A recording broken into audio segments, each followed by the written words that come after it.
Bonjour à tous dans ma chaîne YouTube Monsieur Intelligent. On reste toujours dans le même projet, le projet 2.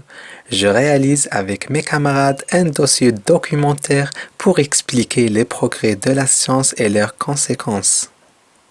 Séquence numéro 1. J'explique les progrès de la science. Séance numéro 3. Vocabulaire. La leçon, la reformulation par c'est-à-dire et autrement dit. La situation problème mentionne quelques inconvénients d'Internet. La réponse. Internet peut rompre les relations sociales, en particulier entre les membres de la même famille. Les enfants sont susceptibles au risque d'harcèlement à travers les réseaux sociaux. Le texte. Qu'est-ce qu'un appareil numérique? Les ordinateurs, les appareils photo numériques, les lecteurs MP3 sont des machines qui traitent et stockent les signaux électriques en tant que données, c'est-à-dire informations numérisées.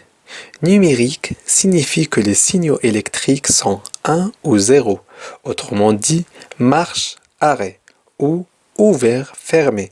Il constitue un code qui transmet toutes sortes de renseignements. La science en question, édition Le Livre Club. 1. Phase d'observation et de découverte. La première question relève du texte les appareils numériques. La réponse, les appareils numériques en présence dans ce texte sont les ordinateurs, les appareils photo numériques et des lecteurs MP3. Regardez dans le texte.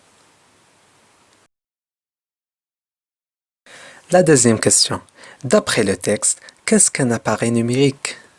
La réponse, l'appareil numérique est une machine qui traite et stocke les signaux électriques en tant que données. Regardez dans le texte. 2. Phase d'analyse. La première question. Quelle est l'expression qui peut remplacer le mot « données » ? La réponse, l'expression qui peut remplacer le mot « données » est « information numérisée ». Regardez dans le texte. La deuxième question. Par quelle expression ces deux derniers sont séparés? La réponse, ils sont séparés par l'expression « c'est-à-dire ». Regardez dans le texte. La troisième question. Comment appelle-t-on l'ensemble de l'expression c'est-à-dire avec l'autre expression qui la suit? La réponse, on l'appelle une reformulation. La quatrième question. De quel genre fait-elle partie? La réponse, elle fait partie des procédés explicatifs. La cinquième question. D'après vous, à quoi sert-elle? La réponse, elle sert à simplifier les énoncés pour être bien compris. La sixième question relève du texte d'autres reformulations. La réponse, 1 ou 0, autrement dit marche, arrêt ou ouvert, fermé. La septième question. Dans cet exemple, quelle est la locution qui a le même sens tel que c'est-à-dire? La réponse, la locution qui a le même sens tel que c'est-à-dire est autrement dit. Regardez. La huitième question. Mentionne les autres procédés explicatifs que tu as étudiés. La réponse, les autres procédés explicatifs sont la définition et l'énumération. 3. Phase de fixation. Je retiens. La reformulation sert à présenter dans d'autres mots des phrases ou des parties de phrases afin de dire autrement et de bien faire comprendre le contenu.